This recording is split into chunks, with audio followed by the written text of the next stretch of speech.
Batch కు 12 మంది విద్యార్థులను మాత్రమే తీసుకుంటూ 100% ఫలితాలు అందిస్తుంది SV medical academy. Welcome to our channel.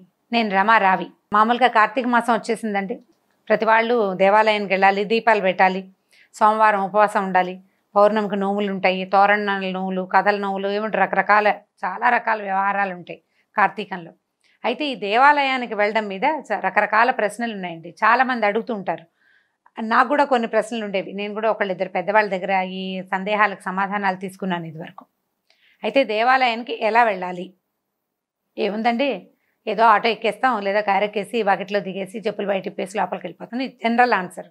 అయితే దేవాలయానికి వెళ్ళడానికి కొన్ని విధులు ఉన్నాయండి ప్రత్యేకంగా. ఇప్పుడు అలా వెళ్తేనే కరెక్టా? దేవుడికి మనం ఎలా చేసినా ఒకటే కదా, భగవంతుడు అందరినీ ఒకేలా చూస్తాడు కదా అంటే నిజం ఆ మాట. అంటే తెలిసి చేసినా తెలియక చేసినా దీపం వెలిగిస్తే వెలుగుతుంది, అంటే దీపం వెలుగొస్తుంది అని చెప్తాం. మనకు తెలియకుండా వెలిగించినా సాంబ్రాణిలోంచి పొగొస్తుంది, వాసన వస్తుంది. ఇలాంటి తార్కాణాలు బోల్డ్ అని చెప్పుకుంటామండి మనం. తార్కాణాలు కాదు, జనరల్గా మనం ఒక పని చేసేటప్పుడు శ్రద్ధగా చేసిన దాని ఫలితం ఒకటి, తెలిసి తెలియక చేసిన దాని ఫలితం ఒకటి. తెలిసి తెలియకుండా చేసిన భగవత్ పూజ మంచి ఫలితాన్నే, సత్ఫలితాన్నే ఇస్తుంది. మనము ఏదైనా ఒక కామ్యంతో, ఒక కోరికతోటి భగవంతుడిని అడుగుదామనో లేదా ఇది ఇద్దామనో వెళ్తాం దేవాలయానికి. వెళ్ళేటప్పుడు శ్రద్ధగా వెళ్తే, సరైన విధానంతో వెళ్తే పూర్తి స్థాయి ఫలితం లభిస్తుందని పెద్దవాళ్ళు చెప్తారు. దేవాలయానికి వెళ్ళేటప్పుడు తప్పకుండా తలస్నానం చేయటం, మొన్నో చేసింది కాకుండా పొద్దునే కాస్త నెత్తి మీద నీళ్ళు పోసుకుంటే, నిన్న మొన్న ఏదైనా ఇబ్బందులు వచ్చినా కూడా, మనం ఎవరినైనా ముట్టుకున్నా, మన ఇంటికి ఎవరైనా వచ్చినా ఆ దోషం లేకుండా, స్త్రీలైతే కొద్దిగా పసుపు రాసుకుని స్నానం చేయటం, మాంగళ్యం ధరించే అలవాటు ఉన్న వాళ్ళైతే మంగళసూత్రాలకి కొద్దిగా ఒక చిటికెడు పసుపు రాసుకోవటం, శుభ్రత కోసమే, అంతకంటే ఏం లేదు. ఏదో ఒక చిన్న పవిత్రత భావం కోసం పసుపు వేసుకుని స్నానం చేయటం, తల స్నానాలు చేయటం, తల అరుపుకోవటం. చాలామంది ఏం చేస్తారంటే తడి జుట్టుతోటి గుళ్ళోకి వెళ్తారండి. అంటే వాళ్ళు ఎవరో వేరే స్టేట్లో వాళ్ళు వెళ్తున్నారు కదా అని అనుకోకండి. మన స్టేట్లో పనికిరాదండి. తెలుగు రాష్ట్రాల వాళ్ళకి తడి జుట్టుతోటి దేవాలయానికి వెళ్ళటం పనికిరాదు. జుట్టు విరబోసుకుని కూడా వెళ్ళకూడదు. దేవాలయ ప్రాంగణంలో మన గోళ్ళు కానీ జుట్టు కానీ పడితే చాలా పెద్ద దోషం.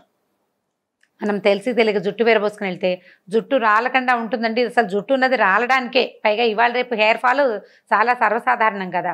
హెయిర్ ఎక్కడైనా రాలి మన జుట్టు దేవాలయంలో పడితే గుడికి వెళ్ళిన పుణ్యం పక్కన పెట్టండి, పాపం వస్తుంది లేనిపోంది. అందుకని తడి జుట్టు ఆర్పుకోండి. జుట్టు చివరలు ఎంతో కొంత ముడేయటం, లేకపోతే పై భాగానైనా ఒక క్లిప్ పెట్టుకోవడం. పొడుగాటి జుట్టు ఉందనుకోండి, కొసలు మడుచుకోవాలి. ఇప్పుడు మాలాగా పొట్టి జుట్టుల వాళ్ళు అనుకోండి, దీన్ని వేళ్లాడేసుకుని వెళ్ళకుండా ఓ క్లిప్పో ఒక రబ్బర్ బ్యాండో పెట్టుకోండి తప్పనిసరిగా. జుట్టు ముట్టుకున్నాక విధిగా చేతులు కడుక్కోవాలండి. ఇది సాధారణ నియమం, హెల్దీ థింగ్ కూడా జ్ఞాపకం పెట్టుకోండి. తల దూకుంటే చేతులు కడుక్కోవాలి, పిల్లల తల దువ్వినా చేతులు కడుక్కోవాల్సిందే, అది నియమం. జుట్టు సరిగా పెట్టుకోవటం మొదటిది. బొట్టు పెట్టుకోవటము, కాస్త ఒంటి చేతులు గాజులు, మెడ బోసి, చెవులు బోసిగా ఎలా లేచామో ఎలా స్నానం చేసామో అలాగే వచ్చేయకుండా కాస్త అలంకారంతో ఎంతో కొంచెం చూడడానికి బాగుండేలాంటి అలంకారం ఇది వేసుకోవటం. అక్కడి నుంచి దేవాలయంలోకి వెళ్ళేటప్పుడు కొబ్బరికాయలు తీసుకెళ్ళచ్చు, అరటిపళ్ళు అవి పట్టుకెళ్ళచ్చు, పువ్వులు పట్టుకెళ్ళచ్చు, పత్రి పట్టుకెళ్ళచ్చు. మన ఓపిక, మన అవకాశం, మనకి ఏ అవకాశం ఉంటే, ఏమీ లేవనుకోండి, ఏ అవకాశమో లేకపోయినా మహత్తరంగా గుళ్ళోకి వెళ్ళొచ్చండి. శ్రద్ధగా వెళ్తే చాలు. ఈ వెళ్ళటము, ఈ లోపలికి వెళ్ళిన తర్వాత ప్రదక్షిణం చేసే అవకాశం ఉంటే 3 ప్రదక్షిణాలు చేయటం. అక్కడి నుంచి అయ్యవారికి ఎదురుగుండా సాధారణంగా క్షేత్రపాలకుడు స్వామిది దేవాలయం ఉంటుంది. చిన్నగా మన విష్ణు ఆలయాల్లో చూడండి, వెంకటేశ్వర స్వామి గుళ్ళో అయితే ఎదురుగుండా గరుత్మంతుడి దేవాలయం ఉంటుంది. అక్కడ ఒకసారి ఒక దండం పెట్టుకోవటం, ఆయనకి బాబు వచ్చాను ఆయన అని మన హాజరు వేసుకోవటమే. ఈ హాజరు వేసుకున్నాక అప్పుడు ప్రధాన స్వామి అర్చాదమూర్తి ఎవరైతే ఉన్నారో, స్వామి అమ్మవారో శివాలయం అయితే నందీశ్వరుని దర్శిస్తాం. మొదటి నందిని ఆయన కొమ్ముల్లో ఇంచి కదా మనం శివలింగాన్ని నేరుగా చూస్తాం, అలా దర్శనం చేసుకోవటం. తర్వాత తీర్థము సెఠారీ తీసుకోవటం. సెఠారీ తీసుకుంటున్న తర్వాత సెఠారీ తీసుకుంటాం అంటే ₹1 దక్షిణో పావలా దక్షిణ వేసి దండం పెడతాం. సెఠారీ మన నెత్తి మీద పెట్టే ఆ గోపురం లాంటి పదార్థాన్ని శఠగోపం లేదా సెఠారీ అంటారు కదా. ఇప్పుడు మనం సెఠారీ తీసుకునేటప్పుడు ఏం చేస్తాం, వంగి కాస్త చేతులు జోడించి సెఠారీ తీసుకుంటాం కదా, ఇది పాయింట్. దీని తర్వాత ఏం చేస్తాం, తీర్థం తీసుకుంటాం.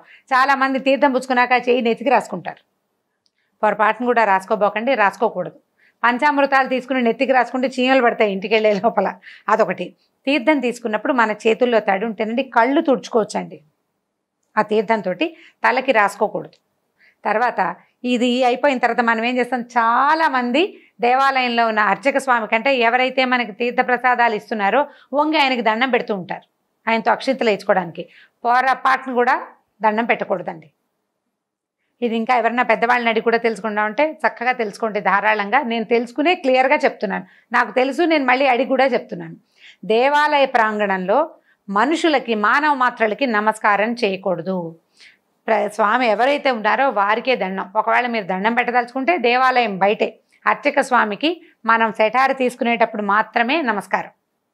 అది కూడా అర్చకుడికి కాదు మనం దండం పెట్టేది, సెటారి దగ్గర వినయంతో వంగి నమస్కరించి సెటారి తీసుకుంటాం. అర్చకులకి నమస్కారం చేయబోకండి. అర్చకులకి నమస్కారం చేయడం వల్ల మీరు దేవాలయ దర్శన ఫలితాన్ని పోగొట్టుకుంటారు.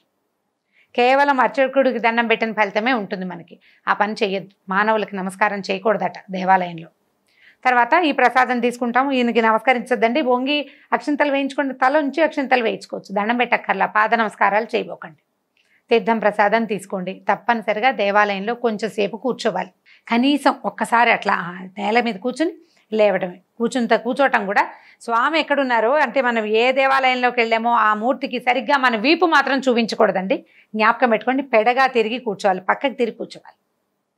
ఈ నమస్కారం చేయటం చేసిన తర్వాత ఒక 5 నిమిషాలు కూర్చోవటం. ఇదన్న అయిపోయింది. గుళ్ళ నుంచి బయటకు వచ్చాక ఒకవేళ శివాలయం అయితే 2-3 పాఠ భేదాలు ఉన్నాయండి. పెద్దవారు కొంతమంది చెప్తారు మన శివాలయంలో ఇచ్చిన నిర్మాల్యాన్ని అక్కడే వదిలిపెట్టి రావాలంటారు. వదిలిపెట్టి రావటం ఒక పద్ధతి. చిటికెల చండికేశ్వరుడు ఉన్నాడని చెప్తారు. చండికేశ్వరుడు అని శివాలయాల్లో ఒక ఆయన కనిపిస్తాడు. ఆయన ధ్యానంలో ఉంటాట. అక్కడ ఒకసారి చిటిక వేయాలంటారు. చిటికేసి మన గోత్రనామాలు చెప్పాలంటారు. గోత్రనామాలు అవి చాలామంది చెప్పారు. చిటికేసి ఓ దండం పెడతారు. ఆయన ఒకసారి కళ్ళు తెరిచి చూసి ఓహో వీళ్ళు వచ్చారని మన పేరు రాసుకుంటాడట చిట్టాలో. ఈ చండికేశ్వరుడి దగ్గర మనం ఎప్పుడైతే చిటికేస్తామో అప్పుడు మన చేతిలో ఉన్న నిర్మాల్యం పెట్టేయచ్చు. నంది మీద పెట్టకూడదండి. నందీశ్వరుడి దగ్గర వదిలిపెట్టకూడదు. చండికేశ్వరుడి దగ్గర వదిలిపెట్టచ్చు. ఒక పెద్దవారు ఒక ఆయన చెప్పారు. ఈ నియమాలు పాటించండి. ప్రసాదం తీసుకుంటాం. ప్రసాదం తీసుకున్నాక మనకి ఏదైనా దొన్నెలో ప్రసాదం పెట్టారనుకోండి, జ్ఞాపకంగా ఎక్కడో దాన్ని పడేయకుండా తీసుకెళ్ళి డస్ట్బిన్లో వేయటం, చేతులు కడుక్కోవటం శుభ్రంగా. దేవాలయ ప్రాంగణాన్ని పరిశుభ్రంగా ఉంచేందుకు మన వంతు ఎంతో కొంత పని చేయటం. అక్కడ ఇక్కడ ఏదైనా కొబ్బరి చిప్పలు, కొబ్బరి ముక్కలు కనపడితే తీసి ఒక పక్కకు పడేయండి. అదంతా సేవగా భావించబడుతుంది. ప్రాంగణం బాగుండకపోతే మీ ఓపిక ఉంటే తుడవద్దు. కాలు కింద ఏదో కొబ్బరి ముక్క పడింది, ఓ పువ్వో ఏదో పడింది, నిర్మాల్యాలు జల్లో పెట్టుకుంటారు చాలామంది. అర్చక స్వామి పువ్వులు ఇస్తే దాన్ని వెంటనే నెత్తి మీద పెట్టుకుంటామా? తల మీద కూడా పెట్టుకోకూడదండి. ఎందుకంటే తల ముట్టుకుంటే చెయ్యి కడుక్కోవాలి. ఈ పువ్వుని మన నెత్తిలో దోపిన తర్వాత ఈ చెయ్యి ఎలా కడుక్కుంటాం? అవకాశం లేదు. అందుకని నిర్మాల్యం చేత్తో పుచ్చుకొచ్చి బయటకు వచ్చాక చేయొచ్చు. మనం తల ముట్టుకున్నాక దండం పెట్టలేం, ఇంకా పనికిరాదు. కాబట్టి తలలో పెట్టుకోవద్దు. ఈ తలలో పెట్టుకున్న నిర్మాల్యాల కింద అక్కడక్కడ కనపడుతుంటాయి పడిపోయి, వాటిని తొక్కకండి. వాటిని తీసి కొంచెం గోడవారగానో ఏ రావి చెట్టు ఏదైనా చెట్లు వేప చెట్లు ఉంటాయి దేవాలయాలు, తీసి అక్కడ మొదట్లో వేయటం. డస్ట్బిన్లో వేయకండి సుమా. పువ్వుల్ని వాటిని కొబ్బరి చిప్పల్ని వాటిని ఒక పక్కకి ఒక వారకి వేయచ్చు. అవి ఎలాగూ తీసేస్తారు. కాబట్టి శ్రద్ధగా ఏ పనైనా చేయండి. దేవాలయంలో ఎంత చిన్న పనైనా మీరు శ్రద్ధతో చేసింది సేవగా స్వీకరించబడుతుంది స్వామి చేత. అది ఆయన అయ్యవారు కావచ్చు, అమ్మవారు కావచ్చు, వినాయకుడు కావచ్చు, కుమారస్వామి కావచ్చు, ఎవరైనా సరే మీ శ్రద్ధనే అక్కడ తీసుకుంటారు. కానీ మనం తెచ్చిన బోల్డ్ అని పళ్ళాల నిండా పళ్ళు, కవర్ల నిండా పువ్వుల్ని తీసుకోరు. అవి ఊరికే యాంత్రికంగా తీసుకోబడతాయి. నిజంగా తీసుకోబడేది మీ శ్రద్ధ. మీరు ఎంత నిజమైన భక్తి శ్రద్ధలతో ఉన్నారు, తోటివారి పట్ల ఎంత చక్కటి ప్రవర్తన కలిగి ఉన్నారు. తోసుకోకూడదు. ఊళ్ళో తోసుకోవటం, మేము ముందొచ్చామని వాదించడం, ఇలాంటి ప్రవర్తన, దుష్ప్రవర్తన చేయొద్దు. గుళ్ళల్లో కూర్చొని కబుర్లు చెప్పుకోకూడదు. ఈ చీర ఎక్కడ కొన్నారు, బాగుంది, మీ నగ ఎంతో బాగుందండి, మీ హెయిర్ స్టైల్ ఎంత బాగుంది, ఇలాంటి మాటలు మాట్లాడకూడదు. శ్రద్ధగా జుట్టు ముట్టుకోకుండా, తలలు ముట్టుకోకుండా. ఇప్పుడు ఈ జుట్టు విరబోసుకున్నాం అనుకోండి, దాన్ని ఇలా అంటూ ఉంటాను సేపు. ఎడం చేత్తో ఎగసం తోస్తూ నువ్వు తీర్థం ఎలా తీసుకుంటావు? ఎడం చేయి కాదు, కుడి చేయి కూడా మన జుట్టు మీద వెళ్ళిపోతూ ఉంటుంది. అందుకనే జుట్టు విరబోసుకోకూడదు. మూడేసుకోండి, క్లిప్ పెట్టుకోండి. హెయిర్ని ముట్టుకునే ఏ పరిస్థితిని రానివ్వద్దు. జుట్టు ముట్టుకోకూడదు. ఈ శ్రద్ధ కనుక పాటించారా 2 సార్లు చేస్తే 3వసారికి అలవాటు అవుతుంది. టెంపుల్లో జుట్టు ముట్టుకోకూడదు. అక్కడి నుంచి పమిట పైకి తోసుకోవటం కూడా, బట్టల్ని సరైన దుస్తులు ధరించటం, వీటిని సవరించుకునే వ్యవహారం పెట్టుకోకపోతే మనకు శ్రద్ధ బాగా కుదురుతుందండి.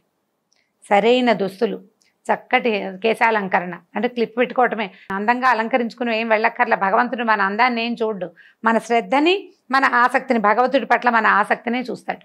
ఈ రకంగా కనుక మీరు దేవాలయ దర్శనం చేస్తే 1-2 సార్లు చూడండి, మీకు డిఫరెన్స్ తెలుస్తుంది. మీరు ఎంత శ్రద్ధగా వెళ్తారో, ఎంత బాగుందనిపిస్తుందో, ఎంతో ప్రశాంతత మీకు తెలుస్తుంది. ఇప్పుడు గుళ్ళో కనుక చిన్న చిన్న పనులు చేయటం, దీపాలు పెడతారు చాలామంది. దీపం పెడతారా, ఆ పెట్టి వదిలిపెట్టి వచ్చేస్తారు. లేదా ఇంకొంతమంది దీపం పెట్టడానికి వెళ్ళి ఆల్రెడీ ఉన్న దీపాలని పక్కకు తోసేస్తారు మన దీపాలు పెట్టడానికి. నువ్వు దీపం పెట్టకపోయినా పర్వాలా, 10 దీపాలు పెట్టడం, 9 దీపాలు పెట్టడం ఎందుకు? ఒకటి పెడితే చాలదు, ఒక్కటి పెట్టినా సరిపోతుందండి. ఒక్క ప్రమిద పట్టుకెళ్ళండి, దానికి చాలా ప్లేస్ అక్కర్లా. ఇంతంత విస్తర నిండా బోల్డ్ అని దీపాలు పెట్టి దేవుడికి చూపించి అక్కడ పెడతావు. నువ్వు వెళ్ళిన మరుక్షణం ఇంకొకళ్ళు ఎవరో దాన్ని మొత్తాన్ని తీసేస్తారు, లేదా వాళ్ళే ఊడ్చేసి ఎత్తేస్తారు. ఒక్క దీపం చాలు శ్రద్ధగా పెట్టేది. జాగ్రత్తగా పెట్టండి. ఆవు నెయ్యో ఏదైనా మనం ఇంట్లోనే ప్లాన్ చేసి పట్టుకెళ్ళామనుకోండి, చిన్న బాక్స్లో పెట్టి పట్టుకెళ్తే ఒక దీపక్ ఉంది, ఎక్కడైనా సరే చాలా సింపుల్గా 2 ప్రమిదలు, ఒక దాంట్లో ఒకటి వేసి పెడతాం, ఒక అగరబత్తి, దాంతో సరిపోతుంది. ఎక్కువ దీపాలు పెట్టి మీరు చేసినా మీ తర్వాత వాళ్ళు వచ్చి దాన్ని జడగొట్టేస్తారు. దీని మీద ఆలోచించుండి మనం కూడా చేస్తాం కదా. మనం కూడా ఆల్రెడీ బోల్డ్ దీపాలు ఉంటే మనకు ప్లేస్ లేదు కాబట్టి వాళ్ళు ఎవరిలాగూ లేరు అక్కడ, మా దీపం అని అడగరు, వాళ్ళు వెళ్ళిపోతారు, తోసేయడమే. ఈ తోసేసే పని చేయొద్దండి, మంచి పని చేయండి, సరైన పని చేయండి. మీకు మన విషయంలో మనకి ఏది సరైనది అనిపిస్తుందో ఇతరుల విషయంలో కూడా అదే సరైన పనిని మీరు ఎంత శ్రద్ధగా చేస్తారో ఆ శ్రద్ధని భగవంతుడు స్వీకరిస్తాడు. జాగ్రత్తగా దేవాలయంలో దర్శనం చేసుకోండి, చక్కటి దర్శనాన్ని పొందుతారు. ఆ తర్వాత దర్శన భాగ్యం వల్ల మరింత మంచి ప్రశాంతతను కూడా పొందగలుగుతారు. ఈ వీడియో కనుక మీకు నచ్చినట్లయితే లైక్ చేయండి, షేర్ చేయండి. మరిన్ని వీడియోస్ కోసం సబ్స్క్రైబ్ చేసుకోండి.